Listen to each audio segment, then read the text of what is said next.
image of a small object is called a magnifying glass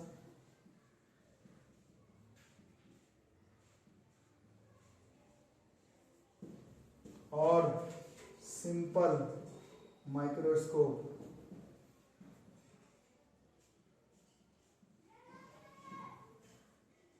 ये हो गया definition. Principal कुछ नहीं है, प्रिंसिपल वही जो हम लोग छोटे क्लास से पढ़ रहे हैं। सीधा शॉर्टकट में केस 6 ऑफ लेंस लिख सकते हो, या फिर when an object is placed between f focus and optical center of a convex lens of short focal length, its magnified image is formed at least distance of distinct vision। इसमें make sure करता है अलग mechanism की we जो है वो बिल्कुल D पर पड़ना ही चाहिए।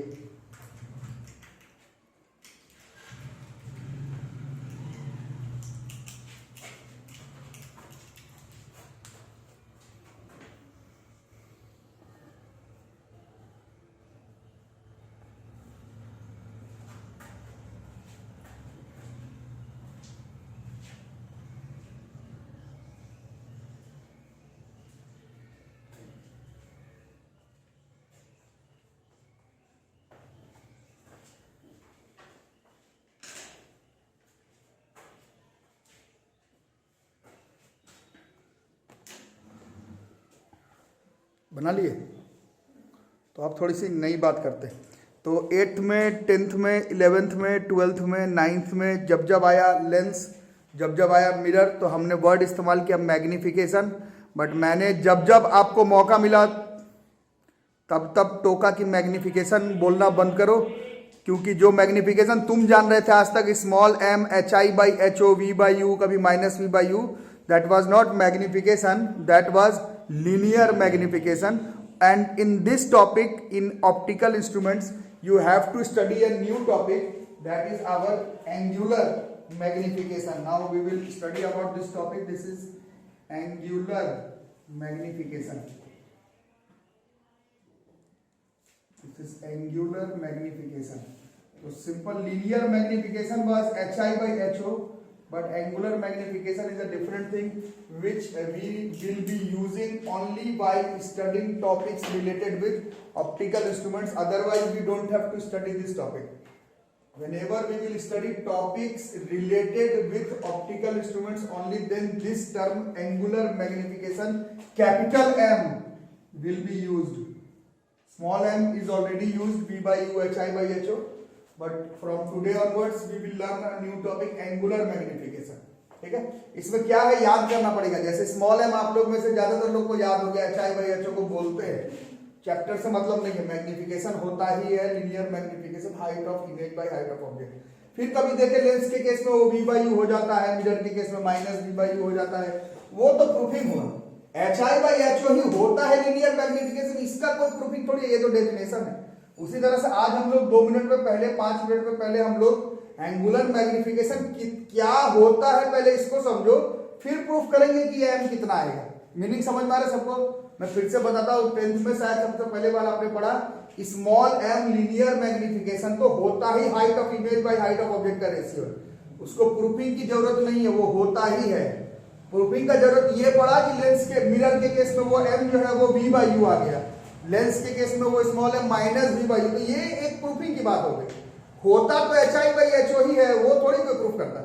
उसी तरह से पहले आज आप जान लो कि मैग्निफिकेशन कहते किसको है, एंगुलर वाला। फिर इस केस में क्या होगा, उस केस में क्या होगा, उस केस में क्या होगा, वो जानेंगे। ठीक है, तो ये थोड़ा सा पेचीदा है, HI/HO जैसा सीधा टर्म नहीं है, थोड़ा पेचीदा है, तो इसको पहले सीख लेंगे। तो इसमें करना क्या है, ये डायग्राम तो आपको समझ में आ गया। इसका एंगुलर मैग्निफिकेशन करने के लिए क्या होगा, ये इमेज है, ये इमेज देखो आंख पर कौन सा एंगल बना रहा है, तो ये जो आंख पर एंगल बना रहा है इसको नाम हम लोग देंगे बीटा। इमेज ने जो एंगल बनाया आंख पर, ये वाला, इसको एंगल का नाम देना है बीटा। याद रहेगा?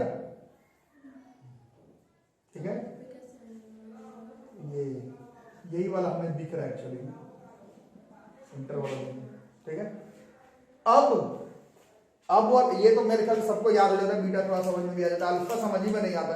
इसमें करना क्या है, आपका ऑब्जेक्ट कहां पर था, एफ और सी के बीच में है ना। करना है इसी ऑब्जेक्ट को उठा करके तुमको बी पर रखना होगा। ये जो ऑब्जेक्ट था A B, A dash B dash, इसी को तुमको रखना है कहां पर, जहां पर इमेज बनाए थे। अरे समझ, और बिना लेंस के इसको देखते तो कौन सा एंगल दिखता, अगर आप ध्यान से देखेंगे तो ये वाला एंगल दिखता है, ये। अरे समझ, ये जो एंगल है this is known as alpha, ये वाला जो एंगल है वो अल्फा है। कुछ अरे समझ में ओवरफ्लो कर, ये थोड़ा सा टफ है, HI/HO जैसा आसान चीज नहीं है। यहां पर क्या करना है, बीटा तो आप लोग समझ गए, बीटा क्या है, बीटा वो एंगल है जो कि इमेज बना रहा है आंख पर। अल्फा क्या है, उस ऑब्जेक्ट को जहां था वहां नहीं, उसको भी वहीं पर रखो जहां पर तुम्हारा इमेज बना है, और उसको बिना लेंस के मदद से सीधा देखो, तो जो एंगल आंख के साथ बन रहा हो, आंख के साथ मतलब ऑप्टिकल सेंटर के साथ ही मान लेते हैं हम लोग इसको। हम लोग ना मैथमेटिकल कैलकुलेशन के लिए इसको लेते हैं, ना फिजिकली, ना ज्योमेट्रिकली, ना बायोलॉजिकली, इसका कोई काम नहीं है एक्चुअली में। हमारा मतलब यहां से है, यहां से इसको देख रहे हैं तो अल्फा, यहां से इसको देख रहे हैं तो बीटा। ये थोड़ा सा हम लोग भी जब स्कूल में थे तो थोड़ा कंफ्यूजन हो जाता था, इसके साथ भी यही एंगल बन रहा है, तो ये आपको कंफ्यूज नहीं होना, तुमको इसके साथ मिलाना है एक्चुअली में, ये वाला एंगल देखना है, ये वाला एंगल देखना है। This is our beta. थोड़ा सा डायग्राम अलग से भी बना सकते हो, ये बी डैश है, ये ए डैश है, और ये सी है ना, ये वाला, दिस इज आवर बीटा। और ए डैश पर ही एक ऑब्जेक्ट को उठा करके यहाँ पर रख लीजिए, that is B double dash, इसको रखे यहाँ पर, और इसको यहाँ से ज्वाइन किए हो, तब जो एंगल बन रहा है वो अल्फा है। बाई चांस ये वाला बीटा एंगल इसके साथ भी बन रहा है, पर कंफ्यूज नहीं करना है, इसके साथ जो बन रहा है उसको बीटा लेंगे, और इन्हीं दोनों के एंगल के रेशियो को हम लोग कहते हैं एंगुलर मैग्निफिकेशन। टॉपिक चेंज हो जाएगा, डेफिनेशन यही रह जाएगा। ठीक है, एंगुलर मैग्निफिकेशन जो है यही डेफिनेशन रह जाएगा, angular magnification is beta by alpha. याद रहेगा? ठीक है, बना लो थोड़ा सा डायग्राम कॉपी। डेफिनेशन लिख लो। It is defined as the ratio of the angle subtended by the image at the eye of the observer to the angle subtended by the object seen directly when both lie at D, मतलब least distance of distinct vision। पहले लिखो इसको फटाफट।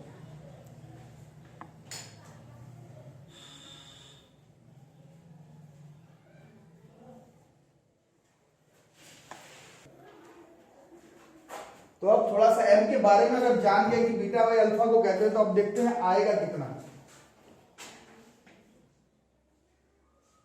HI/HO तो linear magnification था, वो तो आते ही रहा।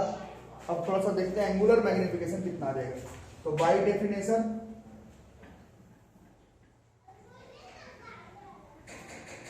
अभी बाई डेफिनेशन m बराबर कितना देखे हम लोग, बीटा बाई अल्फा। पूरे ऑप्टिक्स में देख रहे हैं फॉर स्मॉल एंगल्स, पूरे ऑप्टिक्स में देख रहे हैं कि स्मॉल एंगल्स के लिए हम लोग बीटा को tan बीटा से रिप्लेस कर सकते हैं, अल्फा को हम लोग tan अल्फा से रिप्लेस कर सकते हैं। अब tan बीटा देखो, अब यहाँ प्रूफिंग है, tan बीटा प्रूफिंग के लिए इसी का यूज कर रहे हैं, परपेंडिकुलर बाय बेस। डेफिनेशन में बीटा ये वाला एंगल नहीं है, बट ऐसे मैथमेटिकली मेरे को प्रूफ दैट चाहिए, तो tan बीटा तो आएगा ना परपेंडिकुलर बाय बेस, है ना। दिस इज परपेंडिकुलर में ए बी, बेस में ए सी, tan अल्फा में परपेंडिकुलर में A dash B double dash by A dash C चलेगा, सही हुआ ना। अब देखो ए बी एक्चुअली में उतना ही बड़ा यहां पर भी रखे थे, इसी चीज को ना यहां पर उठा कर रख दिए थे। इस ए बी के जगह पर फिर से हम लोग बहुत चालाकी से A dash B double dash by A C by A dash B double dash by A dash C का यूज करेंगे तो कट जाएगा। So this M is actually में our A dash C by A C चलेगा। This is M is equal to A dash C. A dash C है क्या? A dash C is V या D, D V था but वो D पर बनना compulsory है, और ए सी क्या है तो भाई ये ऑब्जेक्ट डिस्टेंस यू है, ठीक है। अब यहां पर थोड़ा तुम खेल सकते हो, नियम के हिसाब से देखोगे तो ये डी माइनस में होगा, वही पुराना लेक्चर है 10th वाला। ये 40 से 50 कैसे होता? इधर जाने पर लाइट के उधर जा रहा तो माइनस। ऑब्जेक्ट डिस्टेंस तो देखे ही कि माइनस होता है, बट टेंथर बोलता हमेशा माइनस होता है। तुम देखे कि वर्चुअल के केस में प्लस भी हो सकता है, बट उसका क्वेश्चन नहीं है ये एक्चुअली। इसमें यू भी जो है वो माइनस ही होता, इसीलिए कई बुक में ये डी बाई यू ही लिखा हुआ मिलेगा, तो इसको रहने देंगे डी बाई यू, ठीक है। अब लेंस फॉर्मूला लगाएंगे, फ्रॉम लेंस फॉर्मूला, लेंस है तो लेंस फॉर्मूला तो चलता है। Lens formula is 1 by B minus 1 by U is equal to 1 by F, ठीक है। अब थोड़ा सा साइन कन्वेंशन का यूज करेंगे। अब थोड़ा साइन कन्वेंशन लगाओ, v जो है वो माइनस डी पर है और ऑब्जेक्ट डिस्टेंस हमेशा माइनस माइनस, तो दिस इज प्लस, याद है समझ, दिस इज 1 बाई एफ। अब हम लोग करने क्या वाले हैं, पूरे को हम लोग डी से डिवाइड करने वाले हैं, थ्रू आउट डी से डिवाइड कर सकते हैं। तो this will be minus D by D plus D by U equal to D by F multiply D से, है ना। तो इससे मेरा डी बाई यू बराबर कितना हो गया बताओ? D by U is equal to कितना हो गया? ये माइनस 1 है, ये उधर जाकर के प्लस हो जाता है, this 1 plus D by F, और इसी को यहां पुट कर देंगे तो हमारा एंगुलर मैग्निफिकेशन का फॉर्मूला डिराइव हो जाएगा, डी बाई यू के जगह पर 1 plus D by F. This is the formula of angular magnification while solving questions or while proving the angular magnification of simple microscope m बराबर 1 plus D by F, याद रहेगा, ठीक है। और यहीं पर हिंदी में भी हम लोग लिखेंगे, क्योंकि इंस्ट्रूमेंट्स में थोड़ा सा कंफ्यूजन हो जाता है, इसलिए हम हिंदी में लिखेंगे न्यूमेरिकल्स बनाते वक्त, इस टॉपिक का न्यूमेरिकल्स बनाते वक्त साइन कन्वेंशंस का यूज नहीं करना। न्यूमेरिकल जब बनाएंगे तो साइन कन्वेंशन का यूज जो है वो हम लोग नहीं करेंगे, सीधा 1 plus D by F. D हमें मालूम है 25 सेंटीमीटर दिया हो तो ठीक है, नहीं तो ले लेंगे, एफ जो भी होगा ले लेंगे और 1 प्लस डी बाई एफ से आंसर हमारा आ जाएगा। लिखते लिखते सुनेंगे कि इसमें ऐसा भी हो सकता है, ऐसा भी हो सकता है, ऐसा भी हो सकता है कि ऑब्जेक्ट डिस्टेंस बिल्कुल एफ पर हो, एफ और सी के बीच में नहीं, सीधा एफ पर कर सकते हैं ना। एफ पर ही कर देंगे तब इमेज कहां पर बनेगा? इंफिनिटी पर बनेगा। और कैसा बनेगा? ऑब्जेक्ट डिस्टेंस को बिल्कुल नहीं मतलब क्या करना है, when image is formed at infinity, हाँ मतलब ऑब्जेक्ट मतलब बात समझ लो क्या मैं बोल रहा हूं, इसको जस्ट एफ के नजदीक में ले आओ तो इमेज बहुत बड़ा बन जाएगा और इंफिनिटी पर बन जाएगा, ठीक है। जब यू एफ पे रख दो तो इमेज बहुत बड़ा बन जाएगा और इंफिनिटी बन जाएगा। उस केस में लीनियर मैग्निफिकेशन है, एंगुलर मैग्निफिकेशन का फॉर्मूला आपको डी बाई एफ यूज करना है। ये लिखा हुआ रहेगा क्वेश्चन में, व्हेन इसमें लिखा हुआ रहेगा when image is formed at infinity. कुछ नहीं दिया हुआ रहा तो यही केस है, अगर पिंच किया हुआ रहेगा कि ये केस बोल रहा है when image is formed at infinity, उस केस में तुमको m बराबर डी बाई एफ का इस्तेमाल करना है। इसमें कुछ और वर्ड भी लिखा रह सकता है, इसमें वर्ड लिखा सकता है फॉर रिलैक्स्ड आई व्यूइंग, ये वर्ड भी लिखा हुआ रह सकता है, रिलैक्स्ड आई व्यूइंग। किसी तरह से कोई जोर नहीं लगाना आंख पर, तब यही केस फॉलो अप होगा, ठीक है। और मैथमेटिकली ज्यादा कौन है, ये ज्यादा है कि ये ज्यादा है, ये ज्यादा है क्योंकि ये 1 प्लस है, तो ये वाला एंगुलर मैग्निफिकेशन ज्यादा होगा। तो कई बार ऐसा क्वेश्चन में देता नहीं कौन सा कैसे, बट बताया हुआ रहेगा जिस केस में ज्यादा एंगुलर मैग्निफिकेशन प्रोड्यूस हो, समझ लेना इस केस का है। या फिर लिख के देगा जिस केस में कम एंगुलर मैग्निफिकेशन प्रोड्यूस हो, या फिर image is formed at infinity word लिखा हुआ रहेगा, या फिर for relaxed I during word लिखा हुआ रहेगा, वहां पर ये करेंगे। और न्यूमेरिकल्स बनाते समय साइन कन्वेंशन का यूज नहीं करना है। और ये प्रूफिंग है, डेफिनेशन जानना है, diagram, principle, construction, working, angular magnification और प्रूफिंग। इसका न्यूमेरिकल हम लोग काफी सिंपल है, तो इसका न्यूमेरिकल्स पर हम लोग अभी फिलहाल जोर नहीं देंगे। अगले क्लास में पहले कंपाउंड माइक्रोस्कोप समझ लेंगे, फिर न्यूमेरिकल्स में मिला करके आपको सिंपल और कंपाउंड का क्वेश्चन करवा दिया जाएगा। सिंपल माइक्रोस्कोप का क्वेश्चन ना चैलेंजिंग है ना उसमें दिक्कत होगा, कंपाउंड माइक्रोस्कोप का क्वेश्चन और प्रूफिंग सब चैलेंजिंग है। इसका प्रूफिंग इस बार के लिए बहुत ही ज्यादा इंपॉर्टेंट है। कोविड का सिलेबस अगर नहीं होता तो हम लोग हर साल बताते थे कि भाई सिंपल माइक्रोस्कोप क्या पढ़ के करोगे, कंपाउंड माइक्रोस्कोप पढ़ लो, लेकिन पढ़ना ये पहले भी था। इस बार के हिसाब से ये बराबर इंपॉर्टेंस रखता है, तो इसको ध्यान से पढ़ लेना। प्रिंसिपल, कंस्ट्रक्शन, वर्किंग और डायग्राम हमारा सिंपल माइक्रोस्कोप का हो गया।